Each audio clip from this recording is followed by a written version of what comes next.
메시지였습니다. 사람들은 이 두 가지의 가치관 가운데 충돌하기 시작했습니다. 한국교회도 마찬가지였습니다.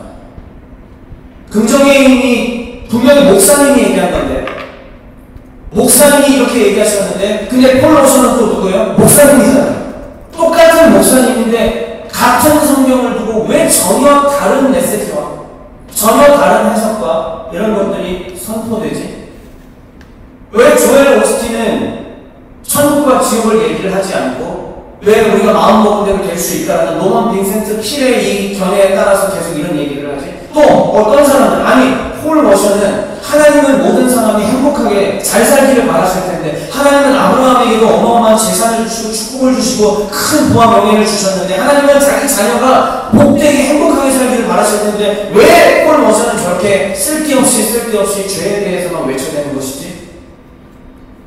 사람들은 이 두 가지의 가치관으로 인하여서 혼란스러워했습니다. 이것이 한소연이 태어났을 무렵 때에 그로부터 약 10년 어간 동안에 있었던 한국의, 그리고 또 미국 서구권의 기독교의 문화였던 겁니다.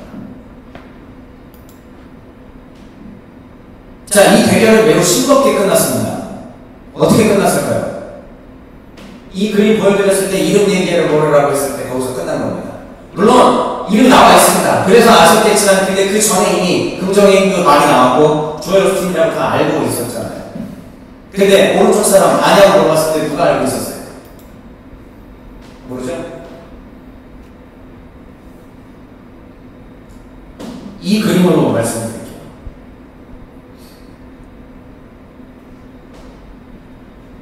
화면이 안 넘어갑니다.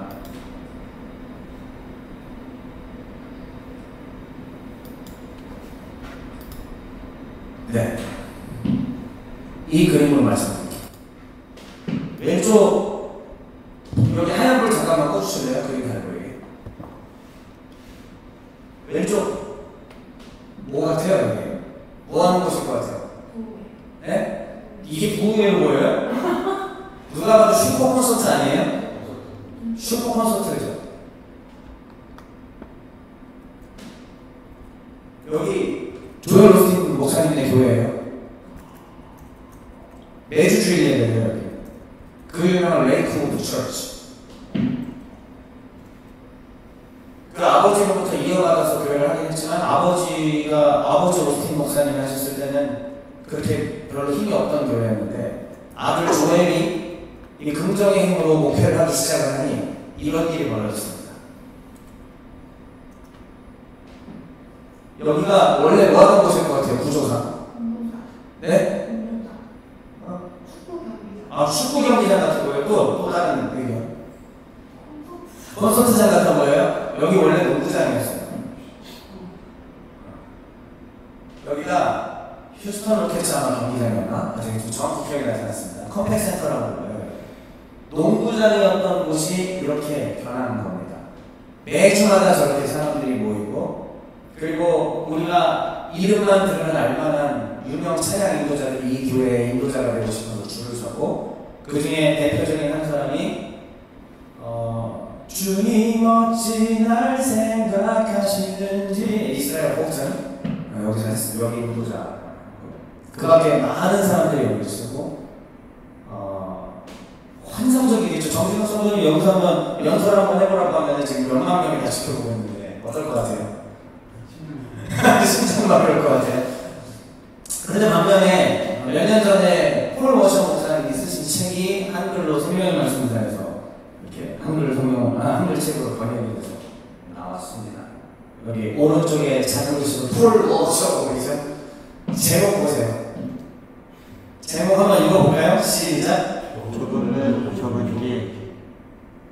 20년 전에 있었던 그 두 가치관의 충돌의 대결은 이렇게 끝났습니다. 누가 이긴 걸까요? 답을 드리지 않겠습니다.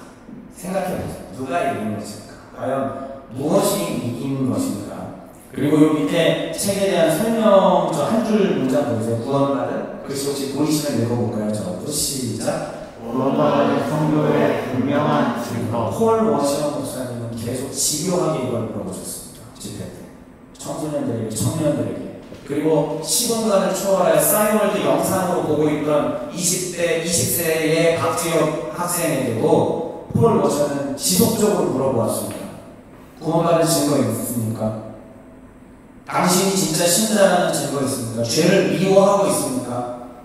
만약에 당신이 죄와 타협하고 있고 죄를 즐거워하고 있다면 당신은 구원받은 신자가 아닙니다. 오늘 당신이 죽으면 지옥입니다라고 분명하게 선언하는 그 서리빨 같은 메시지에 저는 얼마나 가슴 시리는 눈물을 흘렸는지 모릅니다. 저의 변화와 저의 회심에 있어서 거대한 한 축을 감당했던 분 중에 하나가 사실은 폴 워셔 목사입니다. 그의 삶이 이것들을 증거했고 그의 삶이 정말 참된 크리스천의 길이 무엇인지 분명히 증거해냈습니다. 지금도 그는 그렇게 살고 있습니다. 이제 예레미야를 들어가려고 합니다. 예레미야는 두 가치관이 충돌하던 시대였습니다. 제가 오늘 긴 이야기들은 다 좀 최선을 다해서 짧게 해볼게요. 대화이지만 여러분, 예레미야 시대가 뭐가 충돌하는 시대라고요? 두 가치관이 충돌하는 시대. 이때와 너무 흡사했습니다. 예레미야는 어느 쪽일까요? 생각해보세요. 그리고 예레미야와 반대되는 쪽의 입장에 서 있던 수많은 예언자들이 있었습니다. 이 당시에는 예언자들이 천지였어요. 많은 예언자들이 하나님의 음성을 듣고 이것이 하나님의 말이다라고 선언하였는데 이상하게 그 메시지는 20년 전 그리고 지난 20년 동안의 이 대결처럼 전혀 다른 모습과 양상이었고 전혀 다른 결과였습니다. 미리 질문을 던져보죠. 예레미야 때에 충돌했던 두 가치가 누가 이겼을까? 이것도 역시 답을 드리지 않겠습니다. 이제 예레미야 시대로 가보겠습니다. 그러면 오늘 순서는 예레미야 시대의 역사 아주 간략하게 설명드리고요. 더 자세하게 하고 싶으면 저 자체가 벌써 하루 이상짜리 강의예요. 저게 몇 시간짜리를 해야 되기 때문에 제가 여러분들한테 북이스라엘과 남유다와 아수르와 바벨론의 역사를 다 얘기해드려야 되는데 뭐 그럴 수 없잖아요. 아주 요점만 얘기를 해드리고 그리고 예레미야 전체 생김새 그리고 보면 마지막 이야기 이렇게 하고 넘어가겠습니다. 그러면 오늘 예레미야 시대 한번 보시죠. 자, 여기 보시면은 이 복잡한데요. 복잡한데 일단 지금 이 그림을 보여드렸던 까닭은 예레미야가 활동했던 시대가 어느 시대인지를 확인하기 위한 그림. 정말 더 복잡하게 얘기할 수 있지만 일단 보세요. 여기 지금 왕, 남유다의 왕 이름이 나옵니다. 한 명 누구죠? 요시야예요. 요시야 다음 왕은 여호아스. 그 다음은 여호야김이고요. 그 다음은 여호야김이고 그 다음은 시드기야고 저때 완전히 망하는 겁니다. 이게 남유다의 마지막 역사예요. 예레미야가 하나님께 말씀을 이상을 처음 받았던 때는 언제냐면은 누구와 함께? 요시야. 그러면 요시야 시대 때 활동해서 언제까지 활동했을까요? 나라가 망할 때까지. 언제요? 시드기야 때까지. 저때까지 활동했다고 보시면 됩니다. 여기에 지금 보면 여호아스와 여호야김은 길이가 짧아요? 길어요? 짧아요. 자, 쉽게 말씀드리겠습니다. 이 짧은 여호아스와 여호야김은 둘 다 3개월 딱 통치했습니다. 몇 개월이라고요? 오케이, 3개월. 이게 하나님께서 은혜 주셔서 외우기 쉽게 해주셨거든요. 이 두 사람은 다 몇 개월? 3개월. 사실상 통치가 아니라 이 침공으로 인해서 정권 바뀔 때 잠깐 있다가 잡혀가고 죽고 이런 걸 보면 돼요. 그 다음 여호야김과 시드기야는 또 감사하게 통치한 기간이 똑같아요. 둘 다 11년씩입니다. 아, 외우고 쉽죠? 다시 한번 여호야김 몇 년? 11년. 시드기야 몇 년? 11년. 나머지 여기 죄송합니다 겉절이들. 자, 여호아스 여호야김 몇 개월? 됐어요. 아, 쉽죠? 네, 그리고 예레미야가 사용을 시작했던 때는 누구와 함께? 그렇죠. 좋습니다. 저 오른쪽에 글자를 좀 볼게요. 요시야가 왕이 된 지 몇 년대? 13년대예요. 예, 그러면은 640년부터 요시야가 왕이 됐으니까 13 정도 빼면 13을 빼면 627에서 626 정도 사이. 이때부터 예레미야가 이때 하나님의 이상을 보면서 하나님의 사역자를 준비가 되었습니다. 자, 그러면 이 무역은 어느 때였느냐? 우리가 유다라는 나라 하나만 보면 이해가 안 되고 열강을 봐야 돼요. 자, 오늘날 한국과 북한 이야기를 보려고 할 때 반드시 우리 미국과 중국과 러시아의 역사를 얘기를 할 수밖에 없습니다. 맞죠? 그거 없이 무슨 뭐 한국 전쟁, 6.25 전쟁을 얘기하려면은 미국과 소련 없이 어떻게 그걸 얘기를 할 수 있습니까? 마찬가지예요. 이 예레미야가 활동했던 시대의 남쪽 유다의 역사를 이야기하려면 반드시 그를 둘러싸고 있던 열강들의 이야기를 해야 하는데, 그러면 요시야 왕이 있었던 이 시대 때까지의 열강은 어느 나라냐? 어느 나라일까요? 대충 보세요. 자. 아수르입니다. 그렇죠. 우리가 알고 있는 세계사 책에서는, 교과서에서는 뭐라고, 아수르를 뭐라고 얘기할까요? 아시리아라고 이야기하고 있습니다. 아시리아라는 나라예요. 자, 이 아수르라고 하는 나라가 패권을 차지하고 지금까지 달려오고 있는데, 요시야 시대에 이르러서 서서히 어떻게 돼간다? 예, 서서히 힘을 잃어갑니다. 이유가 뭘까요? 이 나라가 땡땡땡이 등장했기 때문입니다. 땡땡땡은 뭘까요? 바벨론입니다. 그렇지. 자, 이 국제 질서를 이해해야 돼요. 미국이 전 세계 패권을 다 차지하고 있었는데 갑자기 G2라고 하면서 어느 나라? 중국, 아니 그 옛날 얘기고 지금 얼마 전에 갑자기 G2라고 해서 이제 중국이 급부상해가지고 올라왔잖아요. 그러니까 우리는 지금 뭐 미국과 중국의 대결 다 이해합니다. 근데 이거 몇천 년 전이에요. 그러니까 이해가 안 돼요. 쉽게 다시 얘기해요. 예레미야 시대 때의 열강은 아수르였는데 이 아수르가 힘을 잃어가. 왜요? G2가 등장했습니다. G2가 누굴까? 바벨론인 겁니다. 근데 이 바벨론의 힘이 더 세졌습니다. 그래서 아수르가 완전히 쪼그라드는 그 시점에서의 부름바가 사역한 게 누구다? 오케이, 예레미야다. 이렇게 보시면 됩니다. 그래서 이거를 그림으로 또 조혜련 씨 뭐 그거였던 것 같은데 되게 재밌어요. 아, 이렇게 나왔네. 자, 여기 이제 아수르가 대제국을 차지하고 있는데 저 오른쪽에서 신생국가 누구? 바벨론이 등장을 해서 아수르를 이제 뭐라 세우는 이제 뭐라 세우는 겁니다. 그래서 자, 재밌는 것은 근데 뭐냐면 바벨론이 등장한 해가 예레미야의 사역 시작한 등장해와 똑같아요. 620년. 아까 요시야 13년이라고 얘기했죠. 그때 말씀을 받으면서 예레미야가 시작이 되는 건데, 그때가 또 하필이면 뭐가 나라가 세워진대? 바벨론이 세워진대. 하나님은 그 역사의 분기점들, 그 역사가 바뀌는 변곡점들 가운데 하나님의 사람을 보내십니다. 반드시 하나님은 역사와 무관하게 일하시지 않아요. 예레미야라는 사람을 그때 보내십니다. 자, 바벨론은 그 이후에 어떻게 되느냐? 힘을 아주 더 강성하게 하여서 주전 616년에 바벨론을 그 지역 일대를 다 통일을 하고요. 그리고 아수르의 수도가 어디였냐면은 우리가 요나서로 잘 알고 있는 어디? 니누에. 니누에가 어느 나라의 수도라고요? 아수르의 수도입니다. 이 니누에를 정복했습니다. 자, 수도가 함락됐으니까 이제 어떻게 된 거예요, 이 나라는? 이미 끝난 건데 남아있는 잔존 세력들이 있죠. 그것까지 최후로 다 처단하는 데까지 약 7년 정도 걸려서 최종적으로 주전 605년에 아수르라는 나라가 어떻게 되었다? 다 멸망하게 되었다라는 것입니다. 오케이, 좋아요. 자, 아수르가 이렇게 힘을 잃었던 이 시기 때에 남유다의 마지막 역사도 계속되고 있는데 이 역사가 진행되고 있었습니다.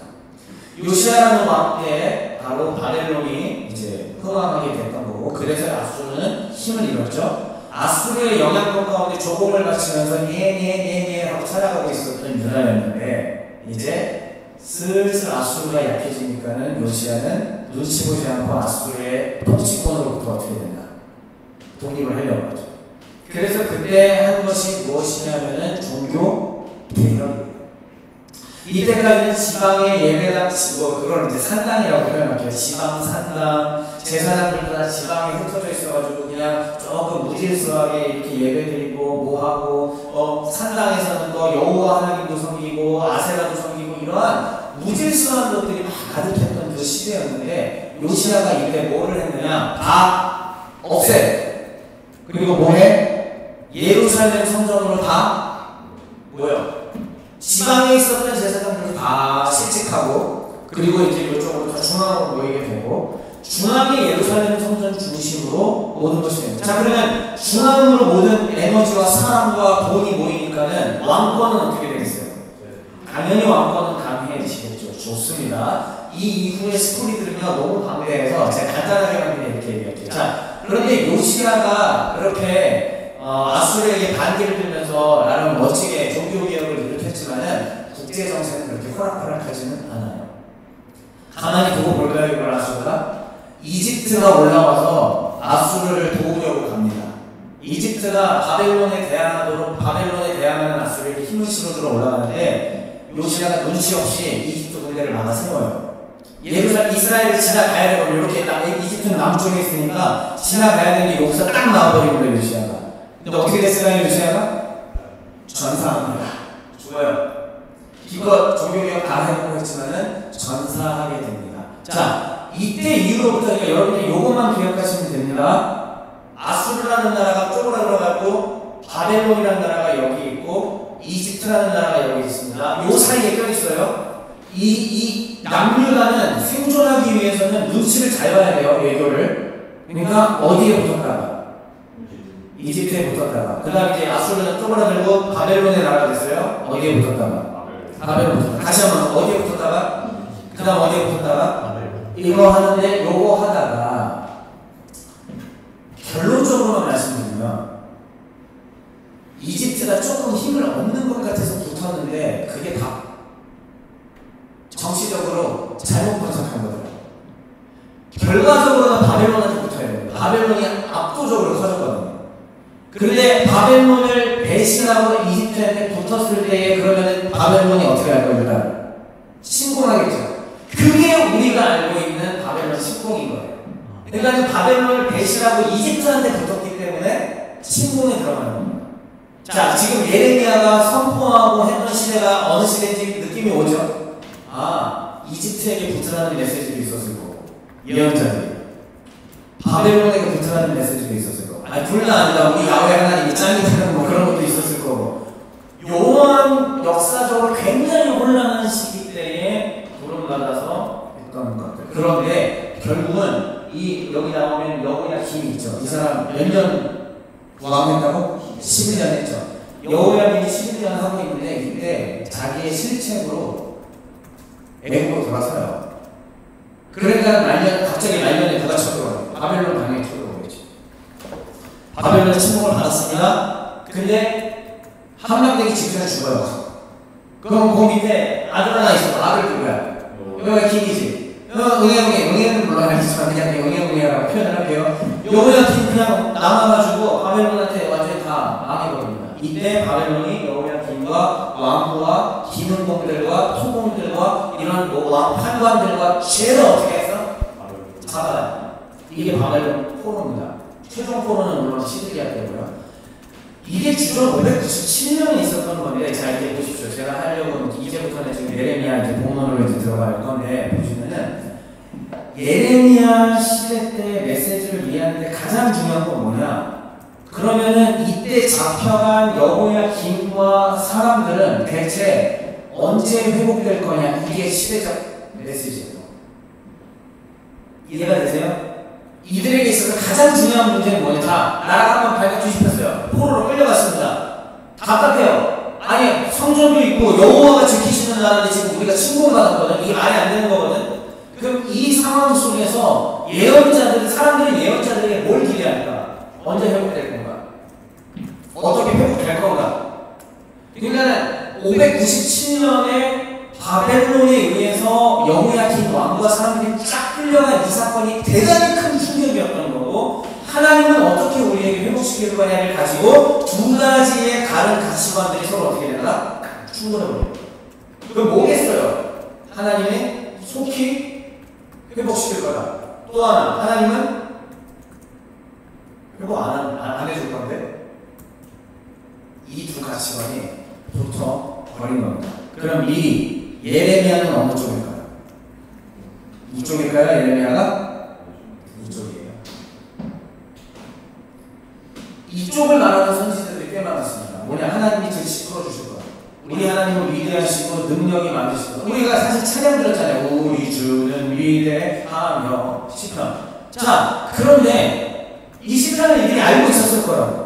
우리 주는 위대하며 능력이 많으시구나, 별들의 수로 세시는 전능하신 하나님이니까 어떻게 하실 거라? 당장 바벨론 때려잡고 우리를 건져 내실 거다. 내가 하나님께 들었다라고 얘기하면서 예언자들이 이렇게 얘기하는, 이렇게 선포하는 우리 시대를 얘기해요. 목사님들이 내가 기도했는데 하나님의 음성을 들었다. 하나님이 당장 우리나라를 회복시키실 거고, 당장 지금 남북통일이 될 거고, 북한이 저기 김정은이 와서 눈을 꽂게 될 것을 하나님이 보여주셨습니다, 여러분! 이러면 어떻게 돼요? 갑자기 회중들이 할렐루야! 이렇게 되죠. 근데 반면에 저쪽 반대 집회가 있어요. 반대 집회에서는 여러분, 하나님이 제게 말씀하셨습니다. 우리나라 70년 동안 힘들 거래요. 그냥 준비하십시오. 포기하세요. 언젠가 돌아오긴 하는데 하나님 정확히 얘기하셨습니다. 70년 뒤에나 돌아올 거라고.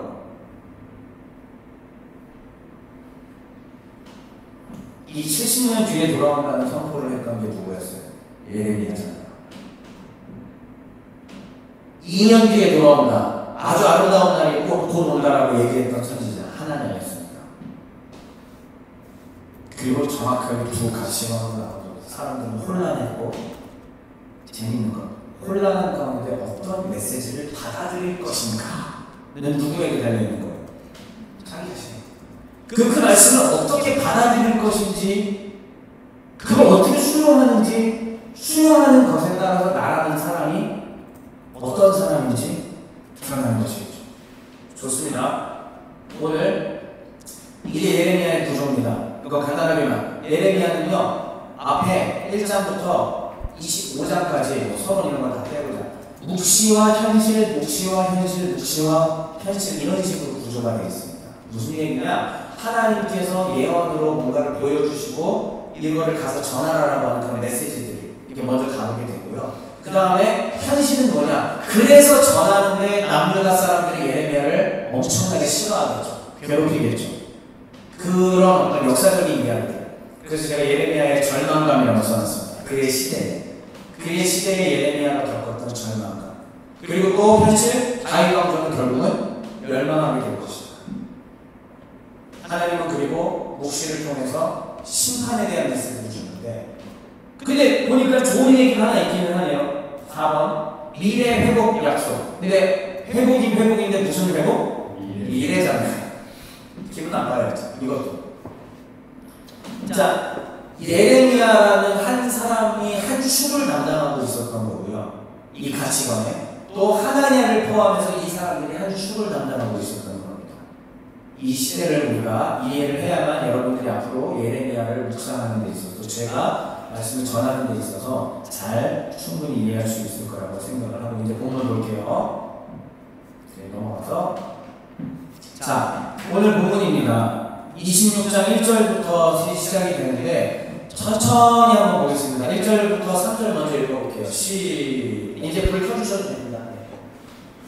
시작. 너의 왕 우시아의 아들 여호야김이 다스리기 시작한 때에 여호와께로부터 이 말씀이 임하여 이르시되, 여호와께서 이와 같이 말씀하시니라.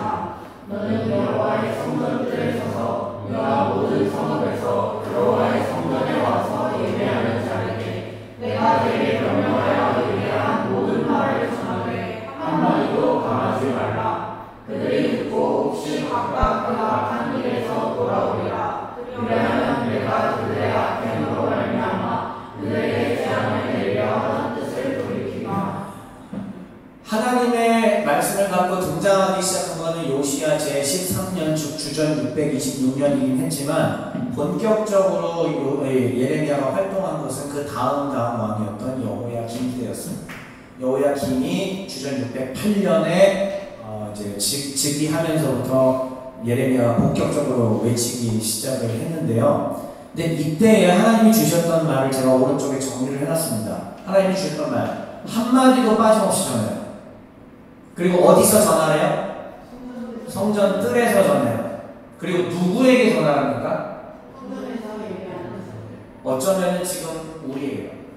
저는 말하고 있지만 저도 예배자니까, 사실 우리 시대에 하나님이 예레미야를 보내서 어디에 세워서 외친다? 교회에 가서 외치다. 교회 로비에 서서 외치다는 얘기예요. 쉽게 얘기하면. 큰 교회당이 있잖아요. 거기에 그러면 로비가 있을 거 아닙니까? 사람들이 예배 끝나고 나와요. 예배 드리고 은혜 받고 기분 좋게 나왔는데 오늘도 하나님이 내 문제를 해결해 주시고 오늘도 하나님이 나에게 소원하는 것들을 들어주신다고 약속하여 주셨으니 할렐루야 아멘으로 내가 힘차게 또 한 주를 살아내겠습니다. 아멘 하고 나왔는데 갑자기 로비에 예레미야가 딱 서서 외치는 겁니다. 회개하라. 너희가 악하다. 가짜 복음에 속고 있다. 기분 좋겠어요? 사람들 기분 좋겠습니까? 제가 2004, 5년 무렵에 영상으로 폴 워셔를 처음 접했을 때 딱 그런 기분이었어요.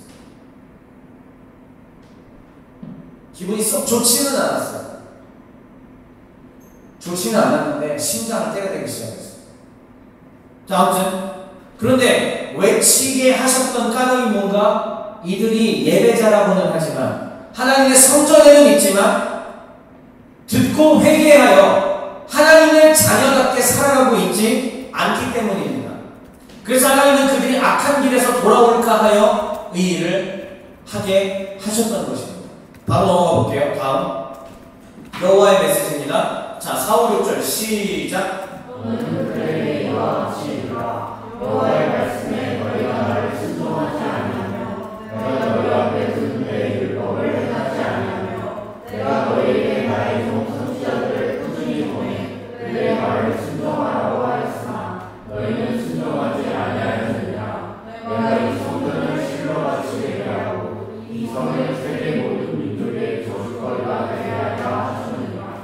제가 2주가 넘게 여러분들한테 계속 회심을 강조했고 우리가 회심을 가지고 여러분들 모동토의도 하셨을 것이고 계속 외쳐서 이런 얘기들을 하고 있습니다. 그리고 메타인지 강화 프로젝트라는 것을 통해서 어떻게든 성경을 읽고 어떻게든 말씀에 노출이 되고 어떻게든 하나님의 뜻에 순종해 보게 하려고 목사로서 고심하며 이 작업들을 해나가고 있는데 왜 이 일을 하고 있을까요? 어쩌면 하나님이 예레미야를 통하여서 외치라고 하신 그 일을 제가 하고 있는 것일 수도 있습니다. 그러면 이걸 통해서 바라는 게 뭘까? 20년 전에 폴 워셔가 외쳤던 메시지와 저의 메시지가 크게 별반 다르지 않습니다. 그건 뭐냐면 전혀 회심한 티가 나지 않고 구원받은 백성으로서의 확실한 증거가 드러나지 않으면서 너희들은 속고 있는 것이다. 저는 그 메시지를 전하고 싶었던 겁니다. 우리 종의 가족들에게도 앞으로 이곳에 올 백성들에게도 계속 한결같이 외치는 메시지는 뭐냐? 교회에 다닌다고 해서 신앙생활 하는 척 한다고 해서 변하는 게 아니라는 거예요. 구원받은 확실한 증거가 드러나야 됩니다. 회개했다면 회개한 만큼 분명하게 하나님을 기뻐하고 하나님의 말씀을 즐거워하고 영광으로 인하여 기뻐한 달라진 모습을 보여야 돼요. 보이지 않는 나는 패배했습니다. 이번 한 주도 나는 무너졌습니다. 예, 어쩌면 무너진 게 아닐 수도 있습니다. 애시당초 하나님께 가지 않은 것일 수도 있어요. 애시당초 여호와의 말씀에 사로잡혀 있지 않았던 걸 수도 있습니다. 더 심한 얘기 해볼까요? 애시당초 구원받은 백성이 아니었을 수도 있다는 뜻입니다. 제가 무슨 부귀영화를 위해서 이 일을 하겠습니까? 하나님께 받은 사명은 무엇이냐면 내 생명조차 조금도 귀한 것으로 여기지 않고 나에게 보내주신 영혼을 살려내라는 거예요. 하나님은 저에게 나중에 주의 나라에 갔을 때 이걸로 삶하실 거거든. 네가 진짜 기회를 줬는데 그 영혼을 살려냈냐 안 살려냈냐, 게을리 전했냐 제대로 전했냐, 정말 그 영혼을 위해서 기도했냐. 하나님이 그렇게 물으실 때에 내가 아버지 하나님 그래도 최선을 다했습니다 얘기하고 싶어서 제가 타협 없이 이렇게 얘기를 하는 겁니다. 예레미야가 외쳤던 것도 똑같아요. 오늘 화면 보시죠. 문제가 뭐였냐면 하나님이 지적하신 문제가 뭐냐? 그동안 많은 선지자들을 보내서 옳은 얘기를 전해주셨다는 얘기예요. 그런데 이 옳은 얘기를 전해주셨음에도 불구하고 그들은 순종하지 않았다는 겁니다. 순종하지 않았다는 것은 내가 정말 주님을 믿고 예수를 믿고 구원받고 성령받은 하나님의 사람인데 내가 육신이 연약하여 안 지금 이거 아니에요. 애시당초 하나님의 영으로 사로잡힌 사람이 아니었다는 얘기입니다. 애시당초 여호와의 말씀에 관심이 없던 사람이라는 것이고요. 미안합니다. 우리 시대에 20년 전에도 지난 20년 세월 동안 제가 꼭 준비한 기간이 20년인데 이 20년 기간 동안 수많은 사람들이 교회의 의자에 앉아서 그 자리를 배우고는 있지만 진짜 회심한 신자들은 별로 없습니다. 진짜 회심한 신자들이 별로 없는 시대를 우리가 살아가고 있는 것입니다. 진짜 회심한 신자는 어떻게 되는지 아세요? 하나님의 말씀을 가까이 하고 즐거워해야 되고 예배하고 싶어서 견딜 수 없어야 되고 찬양하고 싶어서 하나님 앞에 어떻게 하면 내 마음과 내 시간과 내 에너지를 드릴 것인가 이걸로 가슴에 발딱발딱 뛰어야 됩니다. 당신은 목사니까 그렇죠? 아니요. 모든 신자가 그래야 됩니다. 20년 전에 폴 워셔 목사님께 들었던 얘기도 바로 그런 얘기였고 또 제게 전해주었던 많은 사역자들이 비슷한 얘기를 해주었습니다. 이게 관심이 없으면 우리의 영혼은 자는 겁니다. 그래서 과거의 열왕기의 하에서도 얘기하는데 깊이 잠드는 영을 너희에게 보내사 들리지가 않습니다. 관심이 가져지지 않습니다. 하나님 말씀 읽기만 하면은 한글임에도 불구하고 잠만 옵니다. 영적인 일입니다. 흑암의 권세가 절대로 우리의 영혼을 살리지 못하도록 깊이 잠드는 영으로 역사하고 있는 것이죠. 하나님은 지금 그걸 지적하십니다. 어쩌면 이것은 수천 년 전, 2500년 전에 있었던 메시지일 수도 있고 이것이 지금 현재 우리에게 향하는 하나님의 메시지일 수도 있는 것입니다. 나는 너희에게 예언자를 보냈다. 내 뜻을 이미 다 전했다. 그러나 너희 듣지 아니하였다. 너희에게 이미 율법을 주었고 율법을 지키도록 인도하여 주었으나 너희는 지키지 않았다. 그 결과가 무엇일까요? 6절 말씀 다시 한번 읽어볼게요. 6절이에요. 시작. 내가 이 성전을 실로와 시되게 하고 이 성을 세계 모든 민족의 소수거리가 되게 하리라 하느니라. 심판이죠. 여러분 잘 아시다시피 결과 어떻게 됐어요? 이로부터 약 10여 년 뒤에 시드기야 왕 때 바벨론의 느부갓네살 장군이 직접 찾아왔습니다. 방문했어요. 헬로, 내가 왔어. 그리고 다 부셨습니다. 하나님의 명령, 하나님의 말씀대로 돼버렸어요. 심판받았습니다. 성경의 이 심판의 메시지는 왜 가르쳐지지 않을까요? 하나님의 뜻대로 하지 않았을 때에 임하는 이 심판의 메시지는 도대체 왜 선포되지 않을까요? 우리는 왜 그렇게 우울증 가운데, 왜 그렇게 무기력증 가운데 있을까요? 어쩌면 애시당초 하나님에 대한 관심이 없고 하나님의 백성이 아니었기 때문일 수도 있습니다. 진지하게 생각하셔야 됩니다. 오늘 이제 예레미야가 2달이에요. 이 2달의 시간 동안 하나님은 우리의 영혼을 살려내시려고 아마 예레미야처럼 저를 사용하셔서 외치게 하실 것입니다. 살지, 죽을지, 받아들일지, 거부할지 하나님은 똑같은 시간과 똑같은 기회를 주시는데 개인이 결정해야 되는 것입니다.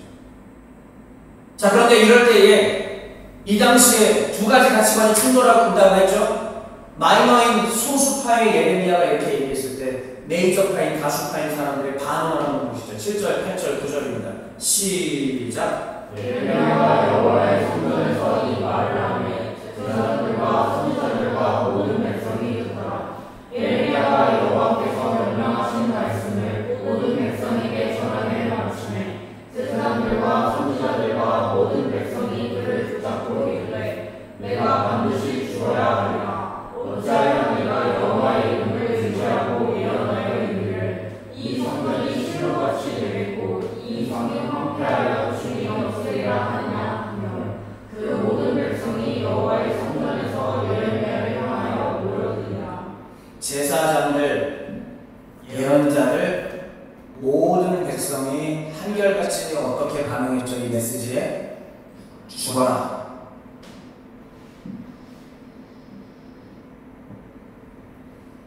제가 20대 초에 전도사로서 또 한 선교단체를 만들면서 초창기 그 자그마한 골방 같은 곳에서 기도 모임을 시작을 했습니다. 그때에 맺혔던 메시지들이 바로 이런 메시지들이었어요. 그런데 제가 선포하는 그 메시지를 듣는 사람은 4명, 5명 이 정도죠. 그 뒤로 아무리 대형 집회를 해보고 해도 여전히 듣는 사람들은 늘 소수였습니다. 다수의 많은 사람들은 이 이야기를 듣고 싶어 하지 않았습니다. 왜요? 제가 한번 심리를 분석해볼까요? 한 번뿐인 인생이잖아요. 한 번뿐인 인생 어차피 사는 건데 천국만 가면 되거든. 천국만 가면 되고 일단 이 땅에서 내가 많이 벌어야 되거든. 성공해야 되거든. 불편하게 살기 싫거든. 포기가 안 되거든. 주를 위해서 정말 뭘 한다? 일단 이거 하고 나서 엑스트라 시간과 엑스트라로 내가 이거 해야 되거든. 아닌가요?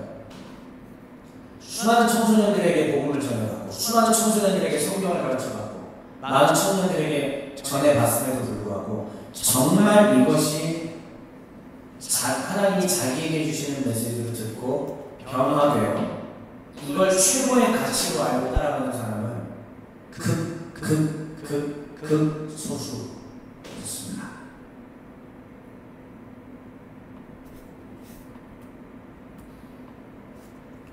이제 마지막 20년이 지났습니다. 예레미야 시대 때는 2년 만에 포로들이 귀환할 것이다라고 하는 하나의 가치관, 하나의 예언이 있었고요. 70년 뒤에 돌아올 것이다. 사실상 한 세대 가는 거잖아요. 70년 뒤에 돌아올 것이다라는 두 메시지가 부딪혔습니다. 그런데 여러분 보세요. 재밌는 게 뭔지 아세요? 둘 다 이쪽과 이쪽 모두 똑같은 말을 하더라고요. 예레미야 성경을 보면 내가 여호와께 말씀을 받았다. 이 메시지를 전하는 사람도 내가 여호와께 메시지를 받았다. 이 메시지를 전하는 사람도 내가 여호와께 메시지를 받았대요. 지난 20년 동안 인터넷과 매체의 발달로 많은 전 세계에 있는 사역자들의 스토리와 메시지들이 전 세계로 배달이 되었습니다. 제가 어떻게 폴로 셔플 들을 수 있었겠어요? 인터넷이 발달되면서 그랬겠죠. 예, 그렇습니다. 정확하게 20년 전 인터넷이 이제 전 세계로 확산되는 그런 시기였던 것이죠. 딱 그때였습니다. 많은 메시지를 듣게 되었습니다. 많은 메시지들이 선포되었습니다. 메시지를 선포하는 분들마다 저마다 다 동일하게 얘기합니다. 하나님이 말씀하셨습니다. 하나님이 하셨습니다. 하나님이 행하셨습니다. 하나님이 나를 통해 이렇게 하셨습니다. 그런데 어떻게 하나님이 정반대의 이야기를 하실 수 있냐 이거죠.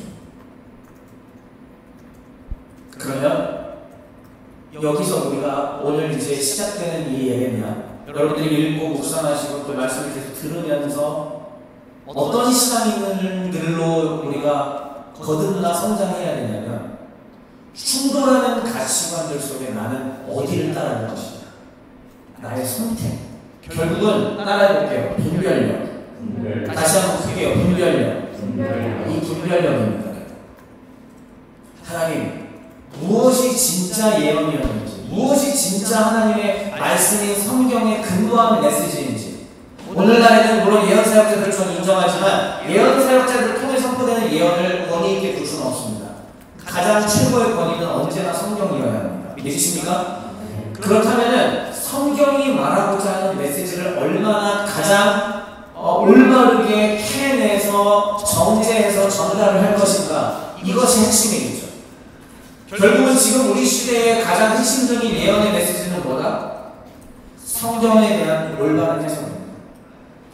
우리 시대의 진짜 메시지는 뭐다? 성경에 대한 올바른 해석입니다. 다시요, 우리 시대의 진짜 예언은 뭐다? 성경에 대한 올바른 해석입니다. 저는 최선을 다하여 올바른 성경 해석을 해드리겠습니다. 여러분 저를 위해서 계속 기도해 주세요. 그리고 선포되었다면 믿고 따라가십시오. 믿고 따라가고 받아들이고 그 말씀을 가슴에 새기고, 그리고 폴 워셔 목사님이 20년 전에 얘기하셨던 것처럼 내가 진짜 구원받은 사람으로 주에 분명한 증거가 나타나는가, 이 두 달 동안 예레미야가 선포되는 두 달 동안, 이 기간 동안 점검하며 준비하며 따라가는 저와 여러분이 되시기를 우리 주 예수 그리스도의 이름으로 축원합니다.